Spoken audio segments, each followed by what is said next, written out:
ఫైనల్గా ట్రంప్ నోట యుద్ధాన్ని ఆపేస్తున్నాము అని మాట వచ్చింది. రాబోయే 2-3 వారాల్లోనే యుద్ధం ఆగిపోతుంది. ఆ తర్వాత మేము ఇరాన్ నుంచి వెనక్కి వచ్చేస్తాము అని ట్రంప్ చెబుతున్నాడు. మరి ఈ యుద్ధంలో అమెరికా గెలిచినట్ట, ఇరాన్ గెలిచినట్ట? స్ట్రేట్ ఆఫ్ హార్ముజ్ సంగతి ఏంటి? దాన్ని ఇప్పటికీ ఇరాన్ కంట్రోల్ చేస్తుంది. దాంతో ప్రపంచం మొత్తం oil and gas shortage face చేస్తుంది అని అడిగితే ట్రంప్ ఏం చెప్పాడో తెలుసా? స్ట్రేట్ ఆఫ్ హార్ముజ్తో మాకు ఎటువంటి సంబంధం లేదు, మా దేశానికి ఆయిల్ అక్కడి నుంచి రావట్లేదు, కాబట్టి ఎవరైతే ప్రాబ్లం ఫేస్ చేస్తున్నారో వాళ్ళే వెళ్ళి ఇరాన్తో మాట్లాడండి, లేదా ఇరాన్తో పోరాడి మీ ప్రాబ్లమ్ని సాల్వ్ చేసుకోండి, లేకపోతే మా అమెరికా దగ్గర చాలా ఆయిల్ ఉంది కాబట్టి మా దగ్గర నుంచి కొనుక్కోండి అని చెప్తున్నాడు. కొన్ని రోజుల క్రితం మోడీ గారు దేశ ప్రజలకు కోవిడ్ లాంటి సిచ్యువేషన్ రాబోతుంది, మనం దీన్ని అందరం కలిసికట్టుగా ఎదుర్కోవాలి అని చెప్పారు. ఆ టైంలో మోడీ గారు ఈ ఆయిల్ క్రైసిస్ని కోవిడ్తో ఎందుకు కంపేర్ చేస్తున్నారు అని చాలామంది అనుకున్నారు. కానీ ఇప్పుడు మోడీ గారు చెప్పిందే నిజమైంది. ప్రపంచ దేశాలన్నీ కూడా ఈ యుద్ధం కారణంగా ఏర్పడిన క్రైసిస్ని కోవిడ్ ఎక్స్పీరియన్స్ని ఉపయోగించే ట్యాకిల్ చేస్తున్నాయి. మన ఇండియా ప్రజెంట్ దేశంలో పరిస్థితులను ఎలా హ్యాండిల్ చేస్తుందో సేమ్ అలాగే ఆస్ట్రేలియా, బ్రిటన్, ఇతర యూరోపియన్ దేశాలు చేస్తున్నాయి. ట్రంప్ ఇవాళ మీడియా ముందుకు వచ్చి ఈ యుద్ధం గురించి అనేక అప్డేట్స్ ఇచ్చాడు. వాటన్నిటినీ ఈ వీడియోలో డీటెయిల్గా డిస్కస్ చేద్దాం. యుద్ధం నిజంగా ఆగిపోతుందా? ఈ యుద్ధంలో ఎవరు గెలిచినట్టు? ఈ యుద్ధం కారణంగా ఎవరు ఎక్కువగా బెనిఫిట్ అయ్యారు? ఇలా ప్రతిదీ తెలుసుకుందాం. కానీ అంతకన్నా ముందు ఇలాంటి అమేజింగ్ ఇన్ఫర్మేషన్తో మన ఛానల్లో ప్రతిరోజు ఒక వీడియో వస్తుంది. వాటిని మీరు మిస్ కాకూడదు అనుకుంటే వెంటనే మన ఛానల్ని సబ్స్క్రైబ్ చేసుకోండి. ప్రజెంట్ ఈ యుద్ధం కారణంగా దేశంలో ఏర్పడిన ఆయిల్ అండ్ గ్యాస్ క్రైసిస్ని మన ఇండియా హ్యాండిల్ చేస్తున్న విధానం ప్రపంచ దేశాలకు ఐడియల్గా మారింది. మనల్ని కాపీ చేసే డెవలప్ అయిన దేశాలు తమ పరిస్థితులను హ్యాండిల్ చేస్తున్నాయి. కొన్ని రోజుల క్రితం మోడీ గారు భారత ప్రజలతో యుద్ధం కారణంగా కోవిడ్ లాంటి పరిస్థితులు రాబోతున్నాయి, మనం కలిసికట్టుగా కోవిడ్ని ఎలా గెలిచాము అలాగే దీన్ని ఎదుర్కోవాలి అని చెప్పారు. కోవిడ్ సమయంలో ఎటువంటి పరిస్థితి ఏర్పడింది అంటే ప్రపంచం మొత్తం ఆగిపోయింది. దాంతో ఆయిల్ అండ్ గ్యాస్ డిమాండ్ విపరీతంగా పడిపోయింది. అప్పుడు సప్లై చాలా ఎక్కువగా ఉంది, కానీ దాన్ని కొనడానికి ఎవరు ముందుకు రాలేదు. దేశాలన్నీ లాక్డౌన్ ప్రకటించాయి. ఇప్పుడు ఈ యుద్ధం కారణంగా కంప్లీట్ అపోజిట్ సిచ్యువేషన్ ఏర్పడింది. ప్రజెంట్ ప్రపంచవ్యాప్తంగా చాలా డిమాండ్ ఉంది, కానీ ఆయిల్ సప్లై లేదు. ఆయిల్ సప్లై చేసే దేశాల షిప్పులు ఈ స్ట్రేట్ ఆఫ్ హార్ముజ్ని దాటలేకపోతున్నాయి. దీంతో ప్రపంచానికి వెళ్ళే 20% ఆయిల్ అండ్ గ్యాస్ ఆగిపోయింది. సప్లై ఆగిపోయినప్పుడు దాని డిమాండ్ పెరిగి ప్రైజెస్ కూడా పెరుగుతాయి.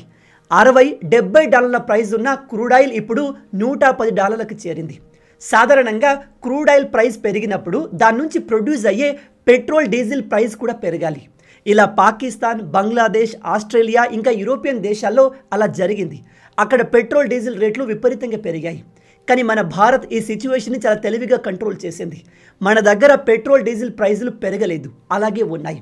భారం మొత్తాన్ని గవర్నమెంట్ తన మీద వేసుకుంది. ఎలాగా అంటే ఈ పెట్రోల్, డీజిల్ పైన ప్రభుత్వం వేసే ఎక్సైజ్ డ్యూటీని తగ్గించింది, ట్యాక్స్ని తగ్గించింది. దీని కారణంగా భారం ప్రజలపైన పడకుండా ఉండిపోయింది.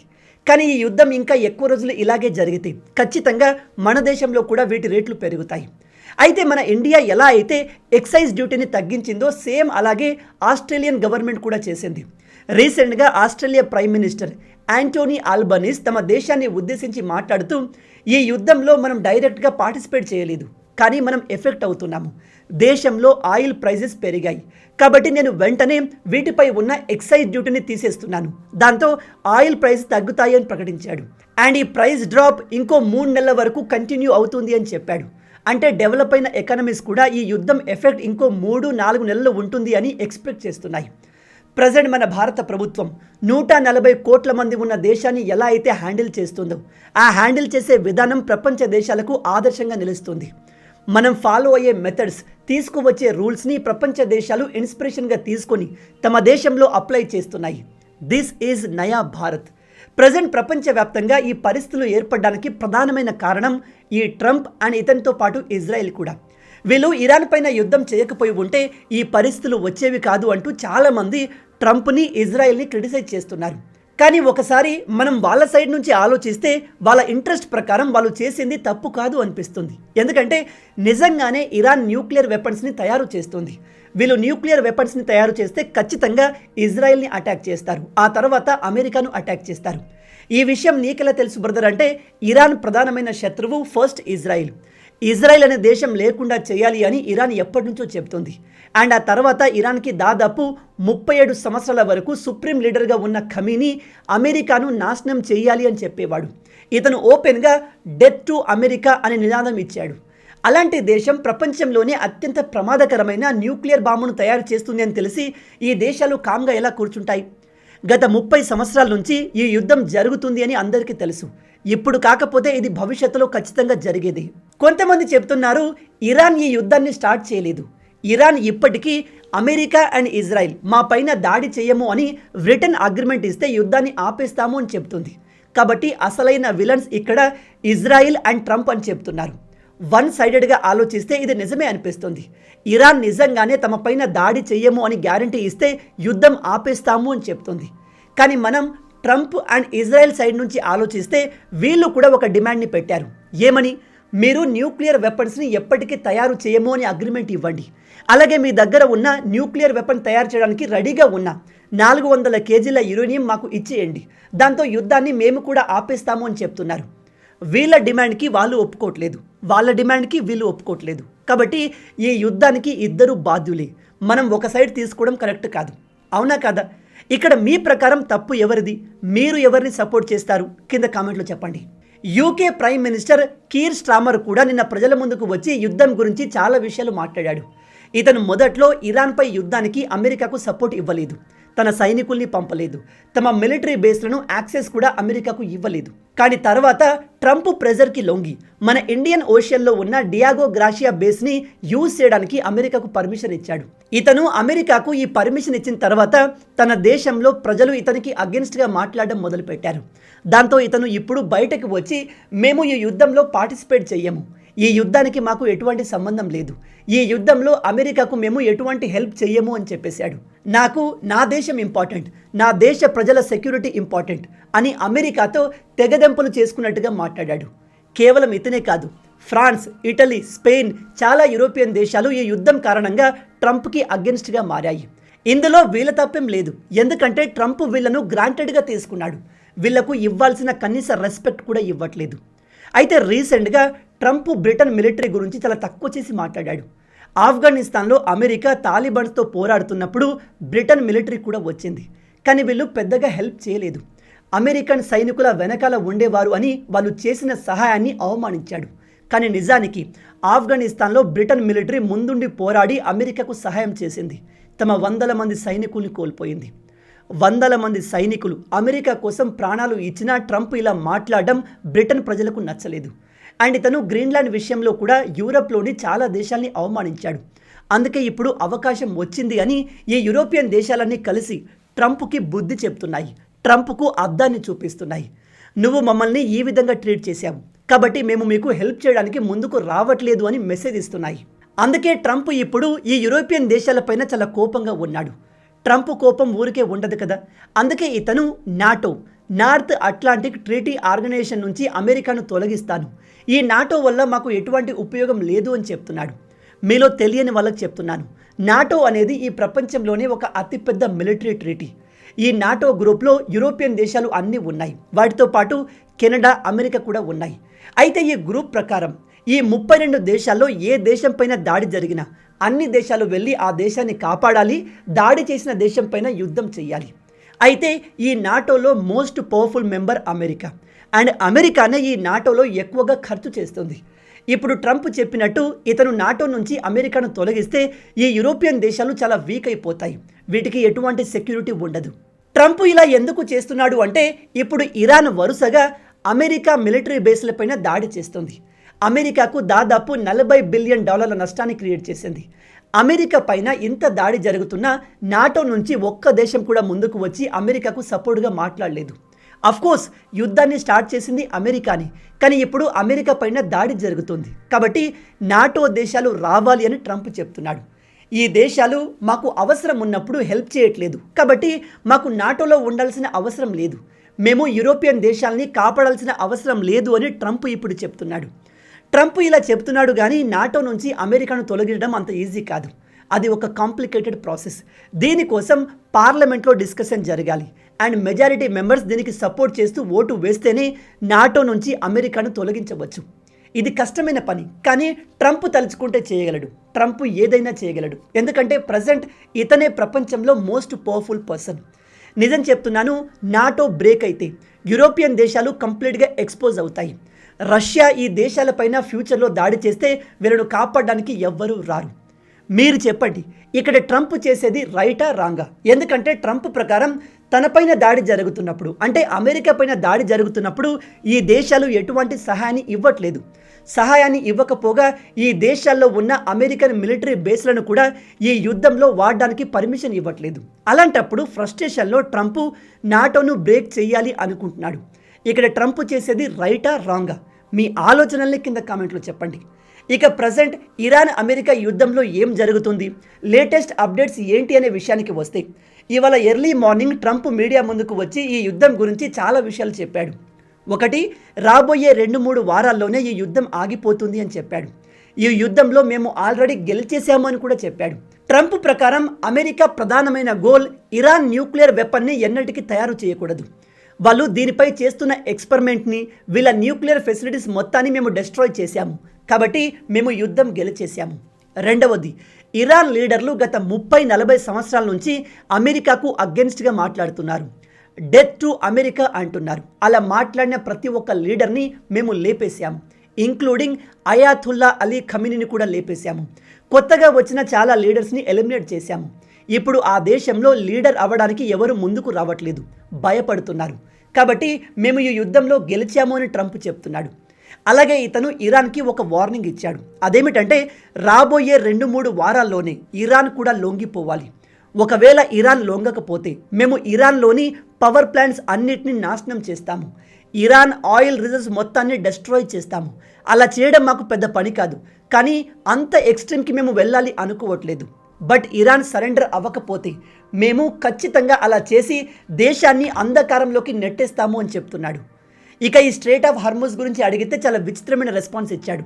అవును, strait of Hormuz present Iran అండర్లో ఉంది. దీని కారణంగా ప్రపంచవ్యాప్తంగా ఆయిల్ గ్యాస్ క్రైసిస్ని ఫేస్ చేస్తున్నాయి. కానీ దాంతో నాకు ఎటువంటి సంబంధం లేదు. ఈ స్ట్రేట్ ఆఫ్ హార్మూజ్ నుంచి మాకు ఎటువంటి ఆయిల్ గ్యాస్ రావట్లేదు. మా దగ్గరే కావలసినంత ఆయిల్ గ్యాస్ ఉంది, కాబట్టి అది నా ప్రాబ్లం కాదు. ఏ దేశాలైతే స్ట్రేట్ ఆఫ్ హార్మూజ్ క్లోజ్ అవ్వడం వల్ల ఇబ్బంది పడుతున్నాయో వాళ్ళు వెళ్ళి ఇరాన్తో మాట్లాడండి. కావాలంటే ఇరాన్తో యుద్ధం చేసి దాన్ని ఓపెన్ చేసుకోండి. స్ట్రేట్ ఆఫ్ హార్మూజ్ని ఓపెన్ చేయడం మా ఇంట్రెస్ట్లో లేదు అని చెప్పేశాడు. నేను ప్రపంచానికి చేసిన పెద్ద హెల్ప్ ఏమిటంటే ప్రజెంట్ ఇరాన్ పూర్తిగా నాశనం అయిపోయింది. వాళ్ళ దగ్గర నేవీ లేదు, ఎయిర్ ఫోర్స్ లేదు, ఆర్మీ కూడా ప్రాపర్గా లేదు. కాబట్టి వెళ్ళి ఇరాన్తో మాట్లాడి లేదా పోరాడి ఆ స్ట్రేట్ ఆఫ్ హార్మూజ్ని ఓపెన్ చేసుకోండి. దానికి నాకు సంబంధం లేదు అని చేతులు దులిపేసుకున్నాడు. ఒకవేళ ఎవరికైనా ఆయిల్ కావాలి అంటే మా అమెరికా దగ్గర కొనండి, మా దగ్గర చాలా ఆయిల్ ఉంది అని చెప్తున్నాడు. ఇక్కడ ట్రంప్ మాటలు విని మీరు ఇతను పొగరుగా మాట్లాడుతున్నాడు అనుకోకండి. ఇతను మనకు ఒక కంట్రీలా కనబడతాడు, కానీ చాలా తెలివిగా ప్లాన్ చేస్తున్నాడు. ఈ యుద్ధం కారణంగా ఆయిల్ క్రైసిస్ పెరిగింది. క్రూడ్ ఆయిల్ ప్రైస్ 60 నుంచి $110కు చేరింది. ఇప్పుడు దీన్ని అమెరికా అడ్వాంటేజ్గా తీసుకొని డబ్బులు సంపాదించాలి అని చూస్తుంది. ఇతను చెప్పినట్టుగానే నిజంగానే అమెరికా దగ్గర చాలా ఆయిల్ ఉంది. అండ్ రీసెంట్గా వీళ్ళు వెనుజులా దేశాన్ని తమ కంట్రోల్లోకి తెచ్చుకున్నారు. వెనుజులాలో ప్రపంచంలోనే అత్యధికంగా ఆయిల్ రిజర్వ్స్ ఉన్నాయి. ఇప్పుడు ఆ ఆయిల్ని ఎక్కువ ప్రైస్కి అమ్మి ట్రంప్ ఈ యుద్ధంలో నష్టపోయిన దానికంటే ఎక్కువ డబ్బులు సంపాదించే ప్లాన్ చేస్తున్నాడు. ఇతను చెప్పినవన్నీ నిజాలే. నిజంగానే స్ట్రేట్ ఆఫ్ హార్మూజ్ అమెరికాకు ఏమాత్రం ఎఫెక్ట్ చేయదు. అక్కడి నుంచి అమెరికాకు వచ్చే ప్రోడక్ట్ కానీ ఆయిల్ కానీ గ్యాస్ కానీ ఏమీ లేదు. దాంతో మేజర్గా ఎఫెక్ట్ అయ్యేది మన ఆసియన్ దేశాలు. ఇతను ఇంకో మాట కూడా చెప్పాడు, ప్రజెంట్ ఇరాన్లో రెజిమ్ చేంజ్ అయిపోయింది అని. రెజిమ్ చేంజ్ చేయడం మా ఉద్దేశం కాదు, కానీ ఆ దేశంలో ప్రజెంట్ కంప్లీట్గా రెజిమ్ చేంజ్ అయిపోయింది అని చెప్తున్నాడు. ఇక్కడ ట్రంప్ అబద్ధం చెప్తున్నాడు. అమెరికా మొదట్లో ఇరాన్లో ఉన్న రెజిమ్ మొత్తాన్ని చేంజ్ చేసి తమకు సపోర్ట్గా ఉండే లీడర్ని తేవాలి అనుకుంది, కానీ అది పాసిబుల్ కాలేదు. కానీ వీళ్ళు ఎక్స్పెక్ట్ చేయని విధంగా రెజిమ్ చేంజ్ అయ్యింది. అది ఎలా అంటే మీలో తెలియని వాళ్ళకి చెప్తున్నాను. ఇరాన్లో డెమోక్రసీ ఉంది అని అక్కడి ప్రభుత్వం చూపిస్తుంది, కానీ ఆ దేశం డెమోక్రసీ అండర్లో కంప్లీట్గా లేదు. ఇరాన్లో డ్యూయల్ గవర్నమెంట్ ఉంటుంది, అంటే దేశాన్ని రన్ చేసే 2 మహాశక్తులు ఉంటాయి. ఒకటి ప్రజల చేత ఎన్నుకోబడ్డ గవర్నమెంట్, ప్రెసిడెంట్ ఉంటాడు. ఇతని అండర్లో 22 క్యాబినెట్ మినిస్టర్లు ఉంటారు. అండ్ ఇతను కేవలం 4 సంవత్సరాలు మాత్రమే పవర్లో ఉంటాడు. ఆ తర్వాత దేశంలో ఎలక్షన్ జరిగి కొత్త ప్రెసిడెంట్ని ఎన్నుకుంటారు. ప్రజెంట్ ఈ దేశం ప్రెసిడెంట్ మసూద్ పెజెస్కియన్. రెండవ పవర్ ఆ దేశ సుప్రీం లీడర్. ఇతను ప్రజల చేత ఎన్నుకోబడ్డ లీడర్ కాదు, ఇతను రిలీజియస్ లీడర్. కానీ ఆ దేశానికి చెందిన మిలిటరీ, మసీదులు, న్యాయ వ్యవస్థ, మీడియా ఇలా ప్రతి దాన్ని ఇతనే కంట్రోల్ చేస్తాడు. అండ్ ఇతను లైఫ్ లాంగ్ పవర్లో ఉంటాడు. ఇతని అండర్లో ఒక అతిపెద్ద ఆర్మీ ఉంటుంది, అదే IRGC, Islamic Revolutionary Guard Corps. వీళ్ళు నిజమైన ఆర్మీ కాదు, తమ మతాన్ని కాపాడడానికి ఏర్పడిన ఒక రాడికల్ ఫోర్స్. కానీ ప్రజెంట్ వీళ్ళు దేశం మొత్తాన్ని కంట్రోల్ చేస్తున్నారు. ఇరాన్ సుప్రీం లీడర్ని అమెరికా ఎలిమినేట్ చేసిన తర్వాత ఆ దేశం మొత్తం ఇప్పుడు ఐఆర్జీసీ కంట్రోల్లోకి వచ్చేసింది. ప్రజెంట్ ఈ దేశంలో చెప్పుకోదగ్గ పెద్ద లీడర్ ఎవరూ లేరు. కాబట్టి ఆ దేశం మొత్తాన్ని ఈ రాడికల్ గ్రూప్ కంట్రోల్ చేస్తుంది. ఈవెన్ ఈ మిలిటరీ అక్కడి ప్రెసిడెంట్ మసూద్ పెజెస్కియన్ మాటల్ని కూడా పట్టించుకోవట్లేదు. అందుకే ఈ యుద్ధంలో అమెరికా ఇరాన్ మధ్య ఎటువంటి డీల్స్ జరగట్లేదు. ఒకటి బాగా గుర్తుపెట్టుకోండి, ఇస్లామిక్ దేశాల్లో డెమోక్రసీ పెద్దగా వర్క్ అవ్వదు. మీరు పాకిస్తాన్ని తీసుకోండి, అక్కడ చెప్పుకోవడానికి గవర్నమెంట్ ఉంటుంది, కానీ పవర్స్ అన్నీ మిలిటరీ చేతిలో ఉంటాయి. ప్రజెంట్ పాకిస్తాన్ మొత్తానికి లీడర్ ఈ ఆసిమ్ మునిర్. ఇతను ఏది చెబితే ఆ దేశంలో అదే జరుగుతుంది. ఇప్పుడు మీలో కొంతమంది అదేంటి బ్రదర్, పాకిస్తాన్లో ప్రజలు ఓట్లు వేసి ప్రైమ్ మినిస్టర్ని ఎన్నుకుంటారు కదా అంటే అది కేవలం పేరుకి. దేశంలో డెమోక్రసీ ఉంది అని చూపించుకోవడానికి. ప్రజెంట్ ఇరాన్ పరిస్థితి కూడా అలాగే మారింది. ఇరాన్ మొత్తాన్ని అక్కడి రాడికల్ ఐఆర్జీసీ కంట్రోల్ చేస్తుంది. కాబట్టి ఈ యుద్ధంలో ఎటువంటి డీల్ జరగట్లేదు, యుద్ధం ఆగట్లేదు. యుద్ధం ఆగాలి అంటే నా ఒపీనియన్ ప్రకారం ఇరాన్ అమెరికా మధ్య ఒక పెద్ద ఈవెంట్ జరగాలి. దానికోసమే ట్రంప్ ప్రిపేర్ అవుతున్నాడు. ఒకటి, ట్రంప్ ఇరాన్కి ఎంతో ముఖ్యమైన కార్గ్ ఐలాండ్ని క్యాప్చర్ చేసి ఆయిల్ మొత్తాన్ని తన కంట్రోల్లోకి తీసుకోవాలి, లేదా దాన్ని పూర్తిగా డెస్ట్రాయ్ చేయాలి. అప్పుడు ఇరాన్ వీక్ అయి సరెండర్ అవుతుంది. లేదా ట్రంప్ న్యూక్లియర్ ఆప్షన్ని కూడా ఎక్స్ప్లోర్ చేస్తున్నాడు. అలా జరిగినా ఇరాన్ సరెండర్ అవుతుంది. నేను ఇలా ఎందుకు చెప్తున్నాను అంటే ప్రజెంట్ ఇరాన్లో దేశం కోసం ఆలోచించే లీడర్లు లేరు. ఆ దేశ ప్రెసిడెంట్కి ప్రజెంట్ ఎటువంటి వాల్యూ లేకుండా పోయింది. సుప్రీం లీడర్ అలీ ఖమీనీ చనిపోయిన తర్వాత తన అండర్లో ఉన్న రాడికల్ ఇస్లామిక్ ఫోర్స్ ఆ దేశం మొత్తాన్ని ఇప్పుడు కంట్రోల్లోకి తెచ్చుకుంది. ఇప్పుడు అన్ని డెసిషన్లు వాళ్ళే తీసుకుంటున్నారు. మొత్తంగా ఇవి ఇప్పటి వరకు ఈ యుద్ధానికి సంబంధించిన అప్డేట్. ట్రంప్ ప్రకారం రాబోయే 2-3 వారాల్లో యుద్ధం ఆగిపోతుంది. యుద్ధం ఆగకపోయినా ఇరాన్ని ఎంత డ్యామేజ్ చేయాలో అంత చేసి అమెరికా అక్కడి నుంచి వెళ్ళిపోతుంది. ఆ తర్వాత ఈ యుద్ధం వల్ల జరిగిన నష్టాన్ని, క్రియేట్ అయిన క్రైసిస్ని ప్రపంచ దేశాలు భరించాలి, సఫర్ అవ్వాలి. దానికి నాకు ఎటువంటి సంబంధం లేదు అని ట్రంప్ చాలా క్లియర్గా చెప్పేశాడు. మీకు ఆయిల్ కావాలి అంటే వచ్చి మా దగ్గర కొనుక్కోండి అని చెప్తున్నాడు. ఒక విషయాన్ని బాగా గుర్తుపెట్టుకోండి, అమెరికాకు ప్రెసిడెంట్గా ట్రంప్ ఉన్నా వేరే ఎవరు ఉన్నా అమెరికా బిహేవియర్ ఇలాగే ఉంటుంది. అమెరికాను ఇప్పుడే కాదు ఎప్పటికీ ఎవరు గుడ్డిగా నమ్మకూడదు. స్వయంగా అమెరికన్ పొలిటికల్ సైంటిస్ట్ అయిన హెన్రీ కిస్సింగర్ చాలా సంవత్సరాల క్రితం ఒక గొప్ప మాట చెప్పాడు. అమెరికాకు శత్రువులు ఉండరు, మిత్రువులు ఉండరు. కేవలం వాళ్ళ అవసరానికి తగ్గట్టుగా అమెరికా బిహేవ్ చేస్తుంది అని. తమకు లాభం జరుగుతుంది అంటే అమెరికా మిత్రువుని కూడా సమస్యల్లో తోసేస్తుంది. ఇప్పుడు యూరప్తో అలాగే జరిగింది. కొన్ని నెలల క్రితం ట్రంప్ నోబెల్ పీస్ ప్రైజ్ కోసం ఎంతగానో ట్రై చేశాడు, కానీ మనోడికి ఎవరు ఇవ్వలేదు. పాకిస్తాన్ తప్ప ఏ దేశం కూడా ఇతన్ని సపోర్ట్ చేయలేదు. బహుశా దానికే పగబట్టి ఇప్పుడు ప్రపంచం మొత్తం సఫర్ అయ్యేలాగా ట్రంప్ చేస్తున్నాడు అనిపిస్తుంది. దీని గురించి మీరేమనుకుంటున్నారు? మొత్తంగా ఇవే ఈ వీడియోకి సంబంధించిన పూర్తి విషయాలు. ఈ వీడియో మీకు నచ్చింది అనుకుంటున్నాను. నచ్చితే అలా ఊరికే చూసి వెళ్ళిపోకుండా వీడియోని లైక్ చేసి మన ఛానల్ని సబ్స్క్రైబ్ చేసుకోండి. రాబోయే వీడియోలో ఇంకో ఇంట్రెస్టింగ్ టాపిక్తో మళ్ళీ కలుద్దాం. అంటిల్ దెన్, జై హింద్, జై భారత్, భారత్ మాతాకి జై.